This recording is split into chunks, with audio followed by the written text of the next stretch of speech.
अस्सलाम वालेकुम स्टूडेंट्स। आज के इस वीडियो लेक्चर में हम अपना फिजिक्स का चैप्टर 1 का नेक्स्ट जो टॉपिक है उसको स्टार्ट करेंगे। तो फर्स्ट टॉपिक हमारे पास ब्रांचेस ऑफ फिजिक्स था, ये हमारे पास इसका सेकंड टॉपिक है फिजिकल क्वांटिटीज। इसको हमने स्टडी करना है। तो सबसे पहले हम देखते हैं कि इसकी डेफिनेशन क्या है हमारे पास। What are physical quantities? The definition हमारे पास all the measurable quantities are called physical quantities such as length, mass, time and temperature। कि वो सब क्वांटिटीज जिनको हम मेजर कर सकते हैं किसी न किसी इंस्ट्रूमेंट से, उन सबको हमने क्या नाम दिया है? फिजिकल क्वांटिटीज का। Length is a physical quantity. Length हम मेजर कर सकते हैं मीटर रूल से, जिसे हम स्केल कहते हैं। जो मेजरिंग टेप से हम इसको मेजर कर सकते हैं, लेंथ मेजर की जा सकती है। So length is a physical quantity. Mass is also measurable quantity and is called physical quantity. इसके लिए मेजरिंग बैलेंस है, बीम बैलेंस है, इलेक्ट्रॉनिक बैलेंस है, उनकी मदद से हम मास को भी मेजर कर सकते हैं। जैसे ये मेरे पास डस्टर है, इसका मास अगर मैंने मेजर करना है तो इलेक्ट्रॉनिक बैलेंस के ऊपर मैं प्लेस करवा के इसको मेजर कर सकता हूं। तो mass is also a physical quantity. Time भी मेजर किया जा सकता है। हम वॉच पहनते हैं या स्टॉप वॉच, उन दोनों की मदद से टाइम भी मेजर किया जा सकता है। टेम्परेचर, तो टेम्परेचर भी हम मेजर कर सकते हैं, किसी रूम टेम्परेचर का, एटमॉस्फेयर का। तो उसके लिए आपको पता है हम थर्मामीटर यूज करते हैं। तो thermometer is the instrument which is used to measure temperature. So temperature is also a physical quantity. तो डेफिनेशन आप लोगों को क्लियर होगी कि फिजिकल क्वांटिटीज क्या होती हैं। All the measurable quantities are called physical quantities such as length, mass, time, temperature, etc. अब हम इसकी एक्सप्लेनेशन देखते हैं कि फिजिकल क्वांटिटीज को कैसे मेजर करते हैं। A physical quantity is composed of at least two characters। कोई भी हमने फिजिकल क्वांटिटी मेजर करनी है उसमें टू कैरेक्टर्स इंक्लूड होते हैं हमारे पास। One is the numerical magnitude, number जिसे हम कहते हैं। सेकंड इज द यूनिट, कि ये दो चीजें होंगी तो हम फिजिकल क्वांटिटी को प्रॉपर क्या कर लेंगे? डिफाइन कर सकेंगे। अब एग्जांपल देख लेते हैं। For example length of a student या हाइट ऑफ अ स्टूडेंट जिसे हम कहते हैं, height of a student is 104 centimetre. तो 104 क्या है इसमें हमारे पास? ये 104 है, उसका हमारे पास नंबर, न्यूमेरिकल मैग्नीट्यूड जिसे कहते हैं। और सेंटीमीटर क्या चीज है? सेंटीमीटर इज द यूनिट, कि जिस यूनिट में हम उस क्वांटिटी को मेजर कर रहे हैं। तो height of a student is 104 centimetre. 104 is the numerical magnitude and centimetre is the unit in which quantity is measured, कि वो यूनिट जिसमें हम क्वांटिटी मेजर कर रहे हैं। सेंटीमीटर के अलावा हम मीटर्स में मेजर कर सकते हैं, फीट में मेजर कर सकते हैं, इंचीज में मेजर कर सकते हैं। तो वो सारे क्या होंगे? उसके यूनिट्स होंगे। तो यहाँ से हमें क्लियर हो गया कि फिजिकल क्वांटिटीज में दो चीजें लाजमी लिखनी है, एक तो न्यूमेरिकल मैग्नीट्यूड और दूसरा उसका यूनिट। अगर मैं आपको कह दूं कि मेरी हाइट कितनी है? 177, तो 177 जो है आपको क्लियर डिफाइनिंग कर रहा है 177 क्या है या 167। तो ये एक नंबर है। तो आप लोग मुझसे पूछेंगे कि सर 167 क्या हाइट आपकी? फीट है, इंचीज है, सेंटीमीटर है, फीट हो सकती है, इंचीज हो सकती है, सेंटीमीटर हो सकती है। तो कोई भी इसके साथ यूनिट हम लगा सकते हैं। जब तक मैं इसके साथ कोई यूनिट नहीं लगाऊंगा तब तक फिजिकल क्वांटिटी वेल डिफाइंड नहीं होती। तो मेरी हाइट है 167 सेंटीमीटर। तो अब आपको इसका मीनिंग अच्छी तरह से समझ आ जाएगा कि जो फिजिकल क्वांटिटी है इसमें दो चीजें हमने मस्ट लिखनी है। एक तो नंबर, न्यूमेरिकल मैग्नीट्यूड जिसे कहते हैं ये, और दूसरा उसका unit in which the quantity to be measured. अब बुक के अकॉर्डिंग सेकंड एग्जांपल ले लेते हैं हम कि अगर हम लेट्स सपोज जाते हैं कहां पे? ग्रोसरी शॉप पे कुछ भी परचेज कर रहे हैं। तो यहाँ पे जो हम परचेज कर रहे हैं वो शुगर परचेज कर रहे हैं हम। तो जब हम ग्रोसरी शॉप पे जाके ग्रोसर से ये कहते हैं कि हमें शुगर दे दो, तो उसका फर्स्ट क्वेश्चन ये होगा कि हाउ मच, कितनी शुगर आपको चाहिए। तो फिर आपको बताओगे मुझे 1 kg चाहिए, 2 kg चाहिए, हाफ kg चाहिए। तो ये उसका मीनिंग क्लियर हो जाएगा और उसको समझ आ जाएगी कि कितनी शुगर चाहिए। तो बुक पे है 5 kg की एग्जांपल कि आपने कहना है कि मुझे 5 kg शुगर चाहिए, 5 क्या चीज है, उसका नंबर, और केजी क्या है उसका यूनिट, कोई भी यूनिट हो सकता है। तो उसको समझाने के लिए आपको ये साथ बताना पड़ेगा कि मुझे कितनी शुगर चाहिए। अगर उसको सिंपल आप ये कह रहे हो ना कि मुझे 5 शुगर दे दो, तो 5 शुगर ये उसके मीनिंग को अच्छी तरह से डिफाइन नहीं कर रहा। हो सकता है वो आपको 5 उसके ग्रेन्स, उसके पीसीज निकाल के दे दे कि ये ले आपने 5 का है, या हो सकता है वो आपको 5 बॉक्सेस दे दे, बड़े बड़े पैक जो होते हैं, कुछ भी 5 हो सकता है। तो उसका मीनिंग वेल डिफाइन करने के लिए आपको साथ उसका यूनिट बताना होगा, व्हिच इज केजी, कि मुझे कितनी शुगर चाहिए, 5 केजी। तो इसको वेल डिफाइन होगा तो अच्छी तरह से उसको समझ आ जाएगी। तो ये थी इसकी एक्सप्लेनेशन में आपने ये लिखना है कि फिजिकल क्वांटिटी कंसिस्ट ऑफ या composed of two characters, one is the numerical magnitude and other is the unit. तो ये इसकी एग्जांपल्स हमारे पास, for example height of a student is 104 centimetre, 104 is the numerical magnitude and centimetre is the unit. Similarly 5 kg example है sugar के लिए कि 5 is the numerical magnitude, kg is the unit in which the sugar is to be measured। तो ये explanation थी, आपको समझ आई।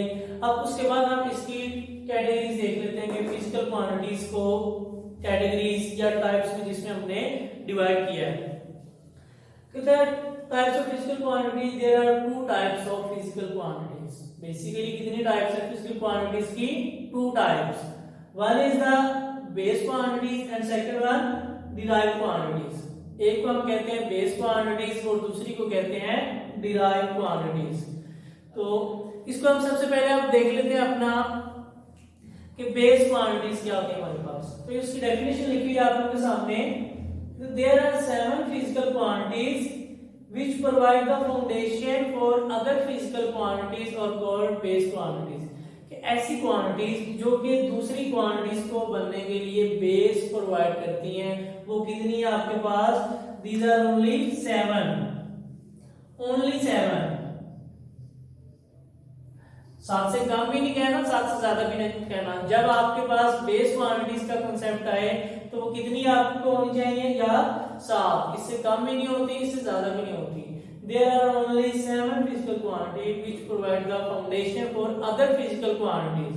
इनको कहते हैं बेस क्वांटिटीज, कि खुद तो ये क्वांटिटी किसी से मिलकर ही बनी होती, लेकिन इन क्वांटिटीज को मिला के कंबाइन करके एक नई क्वांटिटी हम बना सकते हैं, तो फिर उनको हम कहते हैं बेस क्वांटिटी। तो कितनी बेस क्वांटिटीज हैं, there are 7 base quantities.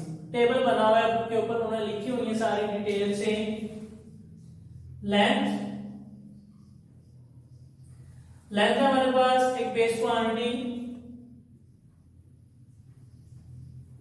Mess second one mass, उसके बाद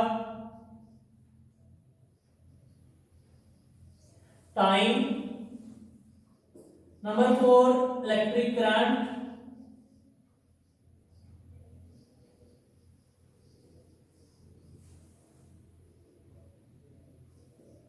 नंबर 5 टेम्परेचर,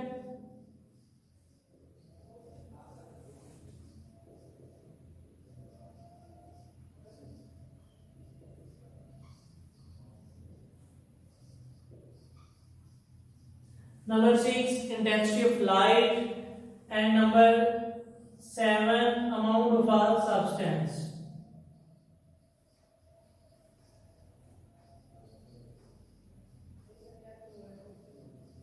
तो ये हमारे पास जो 7 फिजिकल क्वांटिटीज हैं, इनको हम कहते हैं बेस क्वांटिटीज, जो कि फिक्स हैं।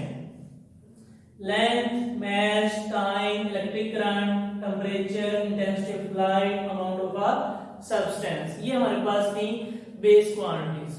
अब जो नेक्स्ट इसकी कैटेगरी वो है हमारे पास डिराइव्ड क्वांटिटीज। इसकी डेफिनेशन देखते हैं। The quantities that are expressed in terms of base quantities are called derived quantities. ऐसी क्वांटिटीज जो कि बेस क्वांटिटी से मिलकर बनती हैं, उनको हम कहते हैं डिराइव्ड क्वांटिटीज। डिराइव के वर्ड से भी आपको समझ आ रही होगी कि ये किसी ना किसी और चीज से मिलके बनी है, डिराइव हुई है। डायरेक्टली इसको हम कहते हैं, इसको कहते हैं हम डिराइव।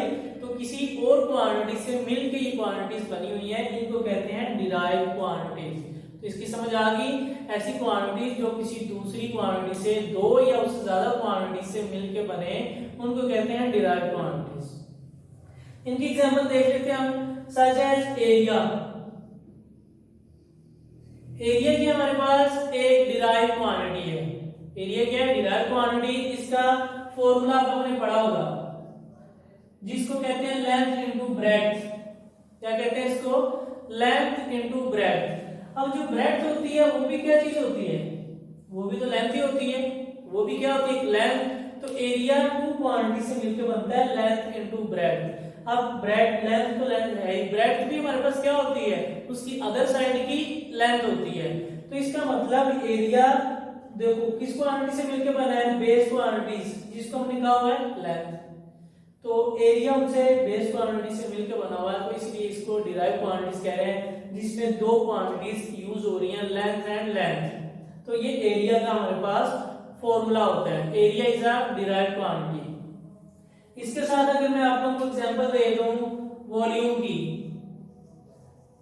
अब वॉल्यूम का फॉर्मूला भी आप लोगों ने पढ़ा हुआ है कि what is volume, how to find it. तो वॉल्यूम का formula length into breadth into height.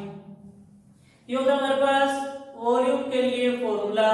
तो देखो लेंथ तो लेंथ है ही, ब्रेड्थ भी क्या होती है? अदर साइड की लेंथ होती है, और हाइट भी क्या होती है? एक सपोज एक लेंथ ही होती है जो कि अदर साइड की लेंथ होती है। तो देखो वॉल्यूम हमारे पास तीन क्वांटिटी से मिलकर बना है। वो क्या है? Length length length. तो लेंथ कौन सी क्वांटिटी थी? Base quantity. इसका मतलब जो डिराइव क्वांटिटीज है ये कौन सी क्वांटिटी से मिलकर बन रही होती है? बेस क्वांटिटी से। मतलब बेस क्वांटिटीज उनके लिए फाउंडेशन प्रोवाइड कर रही है। डेफिनेशन से क्लियर है? इधर these and physical quantity provide foundation for other physical quantities. कि खुद तो ये साथ है ही, अब ये वाली सात जो क्वांटिटीज हैं ये अदर क्वांटिटीज के लिए फाउंडेशन बेस प्रोवाइड कर रही होती हैं। और जो क्वांटिटी फिर नहीं बनती है उनको मिला के उसको क्या कहते हैं? Derive quantities. Area, volume, speed भी एक क्या होती है? Derive quantity. स्पीड भी हमारे पास एक डिराइव क्वांटिटी होती है जो कि इन क्वांटिटी से मिलकर बनती है। वो किससे मिलकर बनती है? उसको हम नॉर्मली डिफाइन करते होते हैं मीटर पर सेकेंड। तो इसमें जो स्पीड में क्वांटिटीज इन्वॉल्व हुई है हमारे पास, एक तो मीटर और दूसरा सेकेंड। मीटर किसका यूनिट होता है? मीटर हम लेंथ में, ये आगे पढ़ेंगे हम। तो सेकेंड भी देखो, तो ये वो क्वांटिटीज हैं सेकेंड टाइम के लिए हम यूज कर रहे होते हैं। तो speed is also a derived quantity which is derived from length and time.